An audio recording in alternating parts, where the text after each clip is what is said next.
Lebih mending tinggal di sana atau di Indonesia? Kalau disuruh milih susah ya, karena pasti ada benefit disadvantage-nya antara dua-dua negara. Eh, di satu sisi kita juga bangga dengan Indonesia, kita itu Wah, tempat tinggal kita.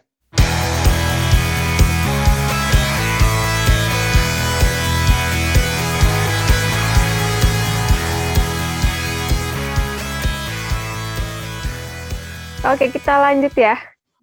Eh, kan tadi udah di-share nih pengalaman persiapannya. Terus yang pengen kita tahu juga nih, sebenarnya motivasi kakak-kakak ini apa sih untuk mengikuti program ini gitu? Apa yang, karena kan motivasi itu sebenarnya yang utama sih, supaya adik-adik yang mungkin ingin mengikuti jejak kakak-kakak ini bisa tetap semangat dan berjuang. Karena kan sebenarnya pasti perjuangannya sangat tidak mudah gitu. Tapi apa yang motivasi kalian untuk bisa terus mau berjuang mengikuti jalan ini gitu?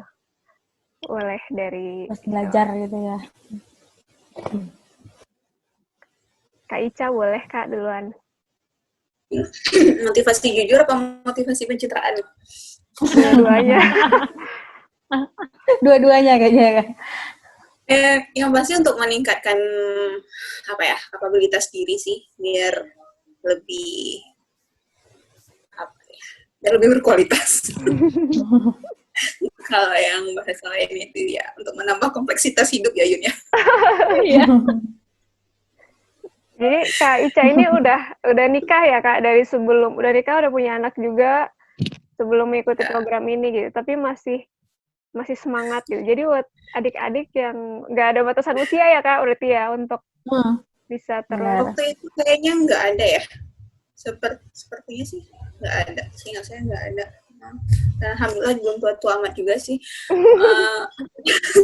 Itu juga pengumuman, makanya Yuna bilang tadi Kak Ica pasti ingat, itu pengumuman beasiswanya itu kalau saya nggak salah 2 hari menjelang saya lahiran. Boleh nambahin nggak? Kak Ica ini keren loh. Saya tuh salut sama Kak Ica. Soalnya pertama kali ketemu Kak Ica itu, nggak ketemu sih, ngelihat Kak Ica itu di tes TOEFL ya. IELTS ya. Di tes IELTS itu Kak Ica lagi mengandung dengan, kurang tahu itu usia kandungan berapa bulan ya Kak? 9 ya? 7 ya? 6. Nah, Desember kan ya itu. Tapi itu saya ngelihatnya shock, pertama ngelihat Kak Ica itu shock. Ya ampun, ini kakak dengan perut udah gede kayak gitu kan, masih semangat ikut beasiswa. Kayaknya kalau aku udah tidur di rumah aja. Kak Ica itu keren, bener keren. Jadi nggak ada halangannya ya. Iya. Karena mimpi sih saya, ini memang keinginan saya pengen melanjutkan pendidikan. Kurang puas sama dulu S1, a lot of things that happen. Jadi kayak kurang puas, pengen I want to feel the real thing, yang gimana beneran kuliah tuh gimana ya, beneran ternyata sampai kejar-kejar sendiri.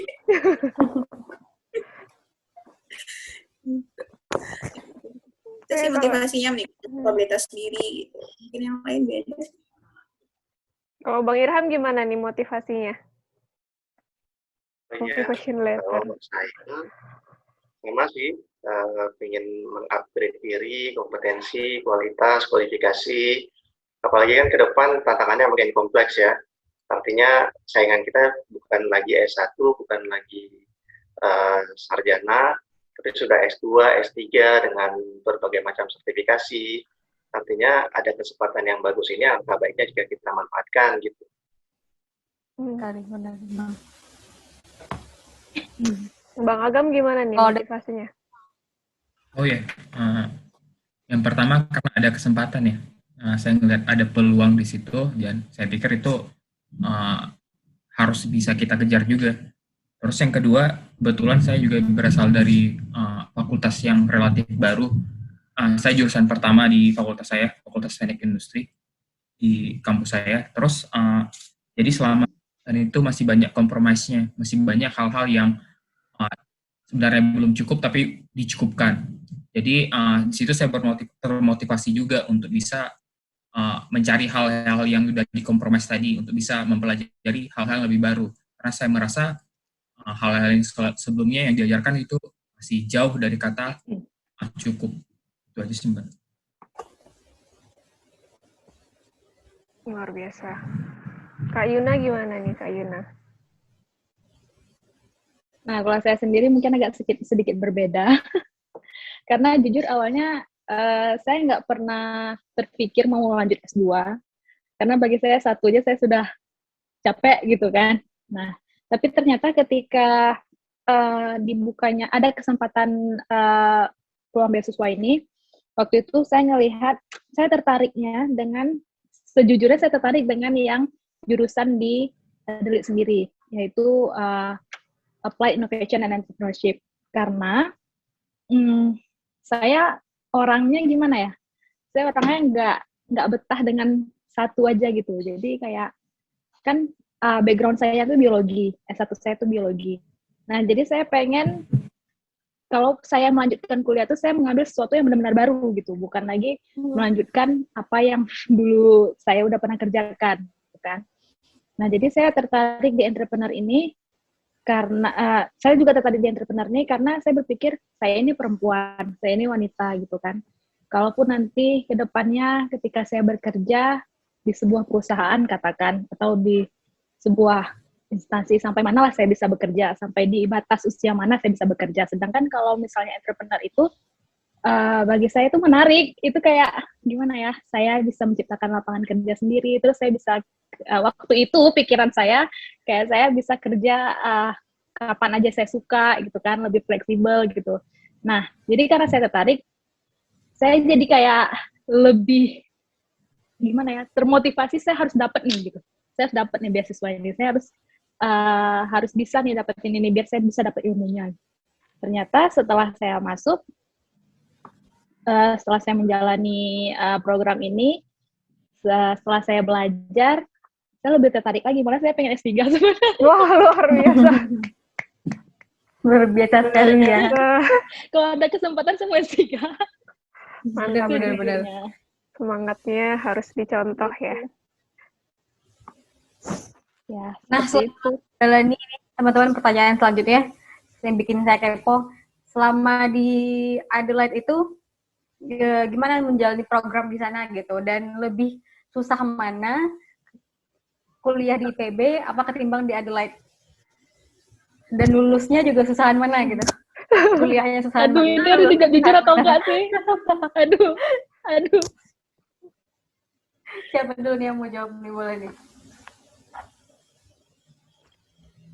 Kita nggak bisa hopping pakai biasa ya. Biasa kami hopping pakai backdrop. Biasa kita diri-dirikan dulu ya kan? Boleh, Bang Irham dulu boleh lah. Dari Ya, yang baik. kedua dulu. Alhamdulillah kita bisa merasakan kuliah di dua kampus prominent di dua negara. IPB sebagai satu universitas yang terkemuka di bidang pertanian. Ranking berapa ya di Indonesia? 2 sekarang ya kalau nggak salah ya. Ranking 2 ya. Nah, kalau Iya, Adelaide terakhir itu kemarin 2 dibilang- kalau nggak salah. Iya. Kalau Adelaide, Uni of Adelaide itu masuk Group of 8, jadi 8 universitas unggulan di Australia. Jadi kalau saya compare sih dari segi materi, dari segi konten, kurang lebih sama.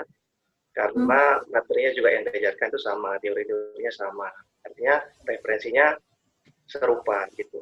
Apa yang diajarkan di Indonesia dengan yang di Australia kurang lebih sama. Nah, yang membedakan apa? Lebih ke sistemnya.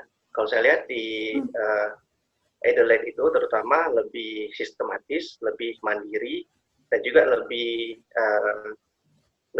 ke arah digital ya. Semua tersedia di ada aplikasinya namanya MyUni. Jadi di MyUni itu kita bisa dapat semua materi, jadwal, kemudian akses literasi ke berbagai jurnal itu terbuka luas dan itu bisa diakses dari rumah. Jadi cenderung kita lebih mandiri. Jadi dari awal kita enroll ke satu mata kuliah, kita sudah tahu jadwal-jadwalnya, materinya apa, kemudian kapan diujiankan, apa yang mau diujiankan, bobot ujiannya seperti apa. Jadi kita well informed gitu. Persiapannya ya tinggal kita mengatur waktu kita sendiri. Jadi kapan kita mau jalan-jalan, kapan kita mau kuliah, kapan kita mau buat tugas, kapan kita mau bekerja, itu bisa kita atur.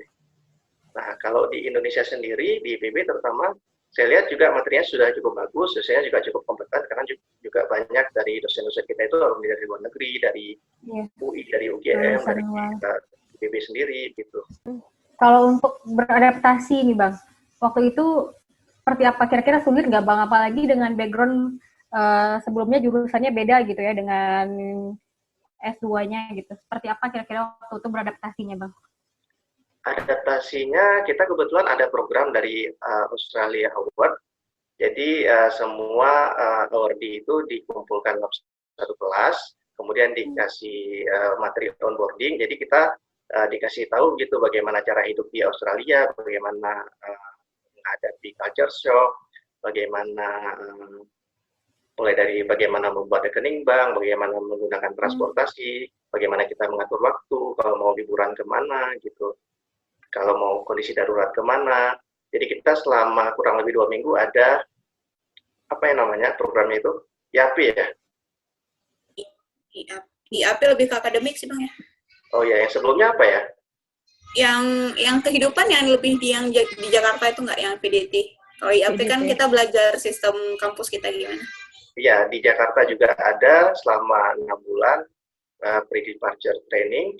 Kemudian seingat saya juga di Adelaide itu ada barang 1-2 hari dikumpulkan dalam satu kelas, kemudian kita dikenalkan dengan kota, kondisi kota kita apa, kemudian bagaimana cara hidup di situ, bagaimana cara menghadapi culture shock. Jadi alhamdulillah tidak ada kendala sama sekali. Apalagi juga komunitas Indonesia juga banyak di sana. Jadi dikasih bekal dulu ya, seperti itu ya Bang ya? Iya. Nah kalau dari Bang Agam nih, gimana Bang? Apa perbedaan waktu belajar di IPB dan Adelaide?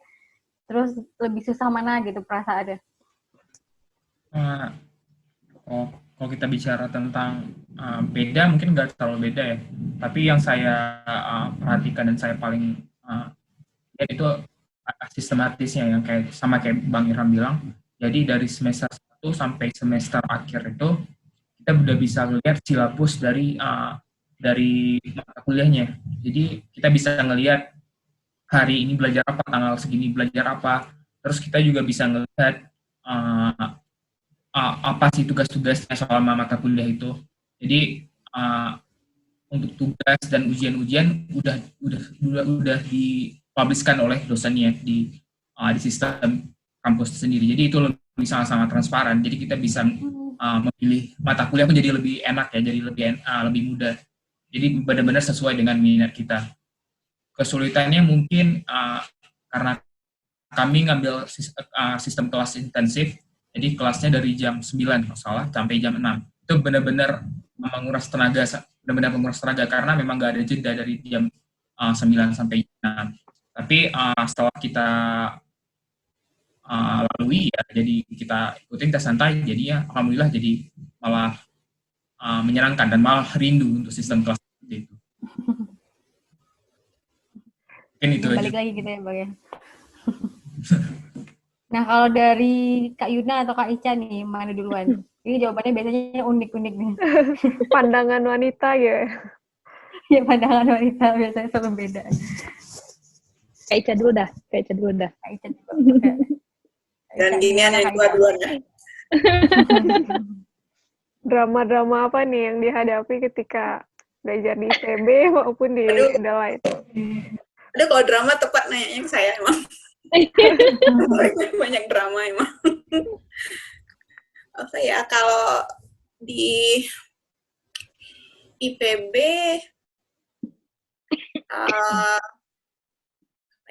saya mungkin karena masih sejalur, jadi masih bisa terhandle meskipun ya beberapa kali nangis sih pasti. Cuman tidak ada drama di luar itu, maksudnya dramanya drama akademik, masalah ilmunya segala macam seperti itu. Tapi kalau pas di Adelaide terbawa kehidupan pribadi, soalnya saya ninggalin anak, jadi ya Yuna lah yang merasakan gimana melihat saya dramanya gimana. Kebetulan kami waktu di Adelaide saya satu rumah sama Yuna gitu. Nah ya kalau di saya sih tantangannya lebih ke emosi diri sendiri, masalah stabil diri sendiri, karena saya ninggalin anak di sini, nggak bawa anak waktu ke Adelaide. Jadi ya drama seorang ibu sih. Kalau masalah kuliahnya alhamdulillah saya punya mereka ini, punya Yuna, punya Mbak Irham, punya Agam. Jadi saya punya tempat untuk bertanya, saya punya tempat untuk berkeluh kesah dan konsultasi segala macam sama mereka bertiga selalu. Nah, tapi yang drama masalah hidup sih, masalah yang karena ninggalin anak itu, saya di situ sih tantangan saya cukup apa ya? Waktu trimester pertama itu cukup mengambil alih hampir setengah dari konsentrasi saya terhadap pelajaran lah gitu. Jadi mungkin apa ya, bagi kalau misalnya nanti ada yang lihat ibu-ibu yang pengen S2 juga atau pengen lanjut pendidikan, ya sebisa mungkin jangan tinggalin anak, bawa aja anaknya apapun resikonya. Oh itu berapa lama waktunya Kak Ica waktu di Adelaide itu belajar di luar? Belajar gimana maksudnya? Waktu itu berapa lama untuk ke Adelaide itu berapa lama waktunya belajar di sana?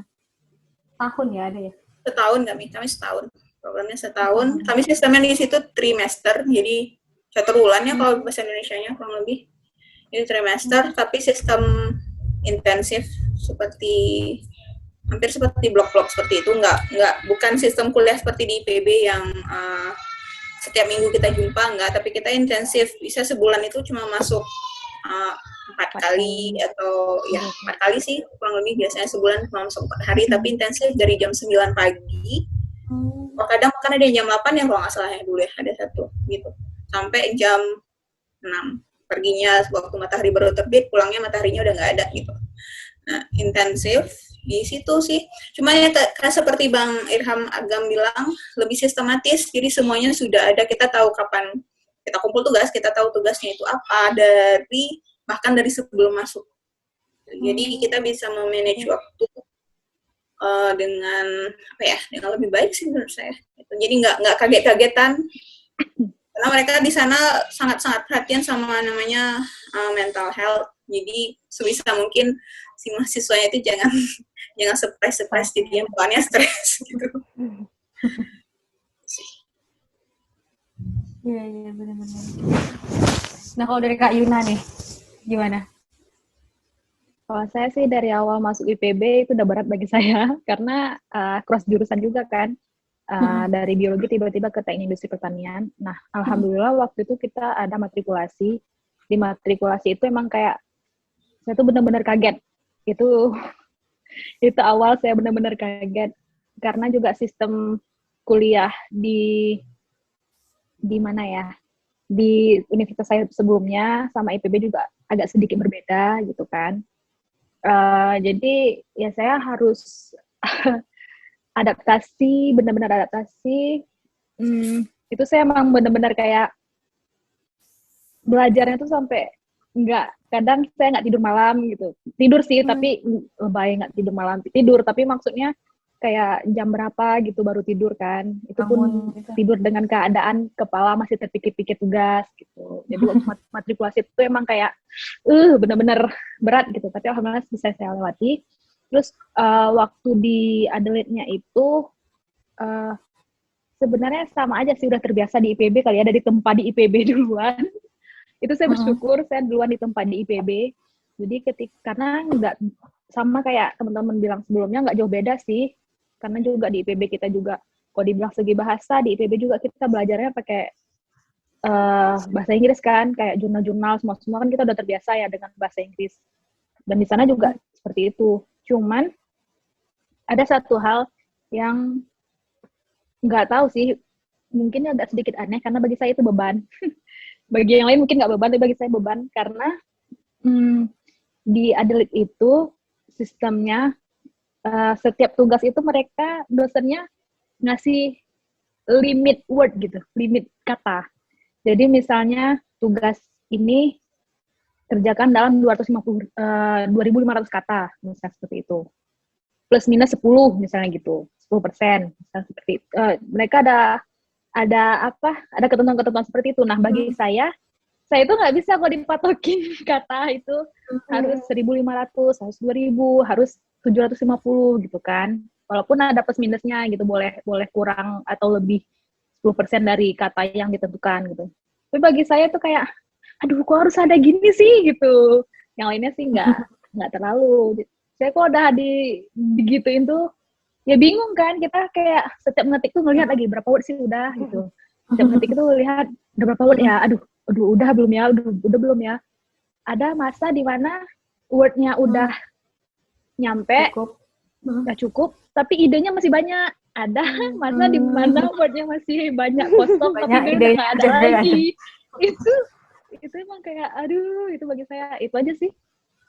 Jadi tantangan tersendiri juga jadinya kayaknya ya. Iya. Nah, terus mengenai culture ya, tadi sempat ngebahas culture juga. Apa sih yang kakak ingat bedanya di Adelaide sama di Indonesia gitu? Dari segi apapun itu, apa yang kira-kira, oh ini beda, kelihatan beda banget gitu sama di Indonesia. Culture ya. Kalau aku duluan ya, Boleh. biar nanti mereka tinggal nambahin aja. Boleh, nanti yang lain nambahin. Kalau bagi aku sendiri, culture yang paling beda itu individualis ya. Orang di sana itu lebih individualis, jadi mereka itu kayak lebih gimana ya, nggak pedulian daripada kita. Kalau kita kan budaya kita tuh masih istilah kepo ya, gitu kan. Kita masih nggak kepo sih, kita peduli gitu. Kita kadang terlalu peduli juga gitu. Tapi kita gimana ya, ya gitu deh. Nah, jadi ada satu kejadian menarik di Adelaide waktu itu. Jadi saya dan Kak Ika tuh tinggal di lingkungan yang memang yang rent di situ tuh orang Indonesia semua. Kebetulan yang punya unit itu juga orang Indonesia kan. Nah, jadi di situ tuh ada 6 unit dan semuanya dihuni oleh orang Indonesia saat itu. Suatu malam, jadi ada kejadian. Saya waktu itu sedang di unit teman saya, unit 1. Nah, itu tiba-tiba kita tuh dari jendela ngelihat ada lampu kayak lampu polisi gitu kan. Tapi nggak ada suara sirine dan sebagainya. Tapi kita kepo karena ini terang kan. Nah, terus kita keluar, ternyata tempat tinggal saya itu kan memang di persimpangan ya, di sudut persimpangan gitu. Nah, ternyata di simpang kita itu udah jaga polisi. Udah melintang mobil polisi, di situ udah ada 2 mobil polisi, terus ada mobil pemadam kebakaran, terus ada mobil ambulan juga. Tapi itu nggak ada suara apa-apa tuh, nggak berisik tuh, nggak ada. Kalau kita kan udah heboh ya, kalau kita di sini pasti udah, tetangganya udah kepo duluan ya. Iya, terus jadi kan, yang lucunya, itu semua rata-rata yang tinggal di situ, yang orang Indonesia yang tinggal di situ itu udah keluar semua ke pagar ngelihat kan, ada apa gitu. Sebelah sana kok ada ini. Terus akhirnya kita sadar, nyadar nggak sih yang keluar ini cuma orang Indonesia gitu. Sedangkan rumah kejadian yang apa tuh namanya di rumah itu agak selang beberapa rumah, 3 atau 4 rumah dari tempat tinggal kami. Sedangkan rumah yang pas di samping rumah kejadian itu, tempat kejadian perkara, itu orangnya cuek aja, nggak ada yang keluar satupun. Jadi lingkungan itu tuh kayak udah adem gitu, diem. Cuman kita aja nih orang Indonesia yang berdiri di depan pagar kepoin, ada apa. Terus kita malu sendiri, masuk sendiri akhirnya. Jadi ya itu yang paling berasa sih gitu, memang bukti nyatanya kan. Bagi saya itu lucu sih. Iya. Indonesia kan terkenal sangat peduli ya. Sangat peduli. Jadi penasaran gitu orangnya. Iya, maksudnya kan kalau kita kan ya, kalau ada apa-apa bisa bantu gitu kan. Sedangkan mereka tuh enggak, mereka tuh lebih kayak ngebiarin yang ngebantu tuh orang yang pihak berwajib aja. Gitu. Kalau misalnya ada kejadian kebakaran ya, biarkanlah pemadam kebakaran yang bekerja seperti itu. Kita kan gotong royongan juga gede. Iya, betul. Yang lain mau nambahin mungkin dari makanan, dari lingkungan juga boleh. Bang Irham mau nambahin? Ya, jadi yang sedikit berkesan bagi saya itu adalah ketika saya bisa manggil dosen saya dengan nama. Scott, hai Graciela. Ya mungkin ketika mau tes di Indonesia, Gaplok kayaknya ada. Kalau kita siapa ya, semua di pikirannya sama seperti itu. Nggak jadi lulus kalau Nggak dia. beda budaya ya di kita mungkin culture-nya memang seperti itu ya, memang nilai-nilai value kita seperti itu. Iya, Dan benar. mereka juga punya value sendiri. Dan juga ketika kita bisa masuk kelas dengan celana pendek, dengan sendal, jadi mereka tidak terlalu care dengan hal seperti itu.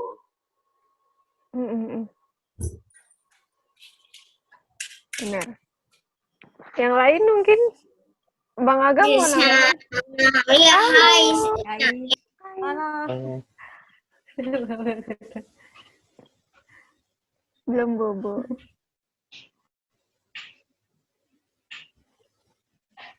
Oh iya, Bang Agam? kalau kita bicara tentang masalah culture shock, pasti setiap orang ngalamin ya. Tapi itu udah suatu hal yang udah kita persiapkan melalui PDT, melalui IAP dan lain. Jadi kalau saya pribadi sih saya melihat perbedaan, tapi ya saya udah paham dan udah antisipasi dulu mengenai perbedaan itu. Dan kita harus juga maklum lah dengan perbedaan. Kalau untuk adaptasi saya rasa sangat-sangat mudah ya, karena nyampe situ juga orang yang pertama nyambut kita juga orang Indonesia. Terus karena mereka keakrabannya sangat-sangat dekat ya, karena di sana juga disambut sama orang-orang dari himpunan dari tepatnya PPIA, Persatuan Pelajar Indonesia Australia. Mereka memang benar-benar sangat ramah dan hangat dalam menyambut kami semua. Terus juga mereka langsung bukan mengajari sih, kayak memberikan kasihin tentang cara-cara beradaptasi di lingkungan situ. Jadi saya benar-benar merasa lebih nyaman kalau dia bilang mengenai culture-nya dengan apa yang saya rasakan di Indonesia. Itu menurut saya. Kalau untuk makanannya Bang, gimana Pak waktu itu di sana? Halo? Ya Bang, kalau untuk makanannya waktu itu gimana Bang? Makanannya? Iya. Makanannya? Iya. Halo? Iya, makanan. Oh iya. Pertama-tama nyampe, memang ada rasa takut ya. Pasti bakal susah untuk nemu makanan Indonesia. Tapi lucunya malah di dalam satu kota itu memang ada banyak restoran Indonesia. Di situ ada di depan kampus juga pun ada 2 kalau nggak salah restoran Indonesia. Jadi untuk makanan nggak perlu banyak beradaptasi ya, kecuali dengan porsinya aja.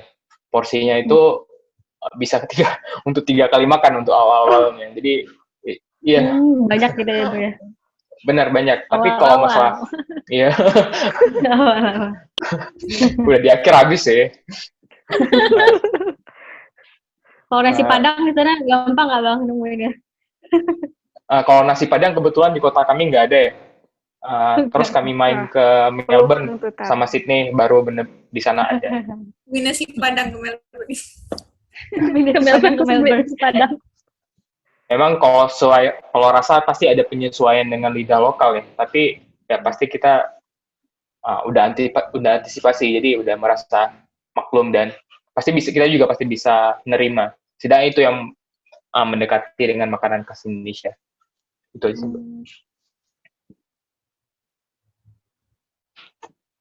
Dari Kak Ica?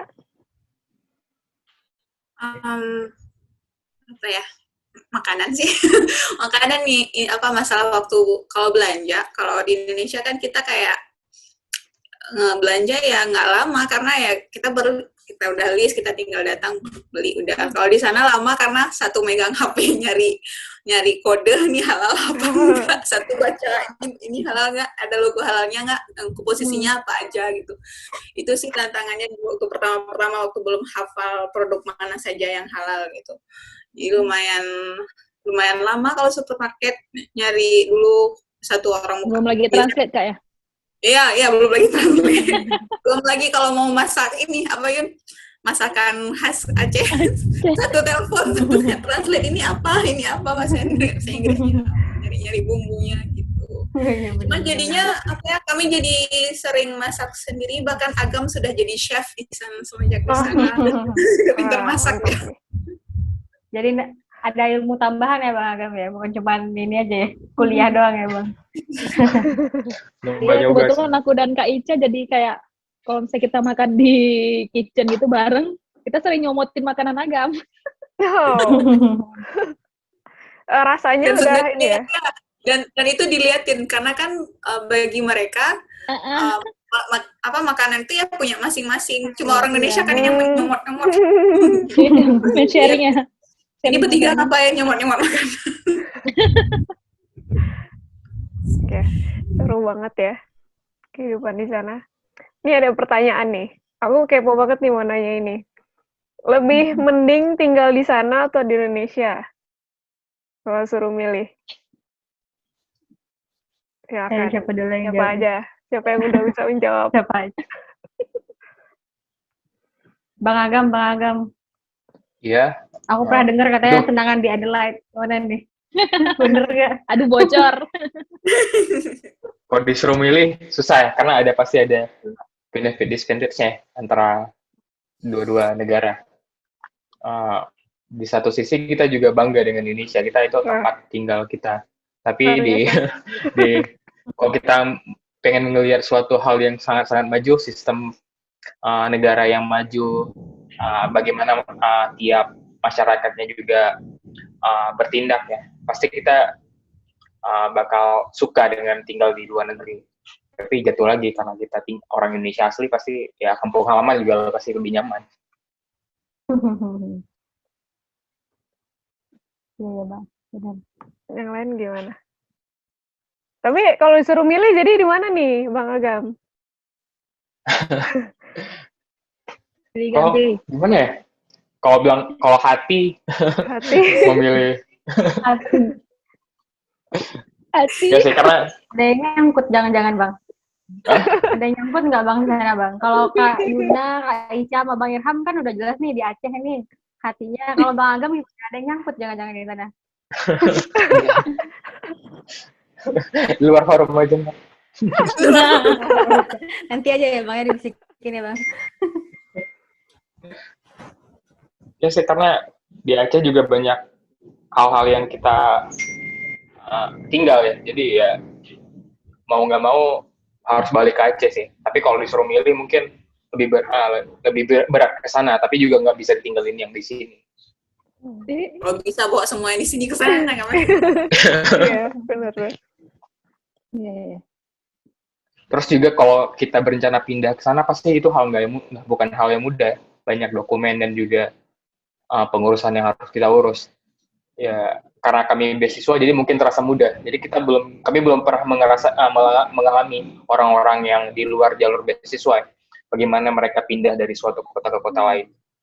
Dan saya juga kebetulan pernah berjumpa langsung dengan orang-orang yang imigran dari Afghanistan dan lain-lain. Mereka kehidupannya berat di sini, nggak langsung dilayani sama pemerintahnya, nggak langsung dilayani sama kampusnya, nggak dapat stipend.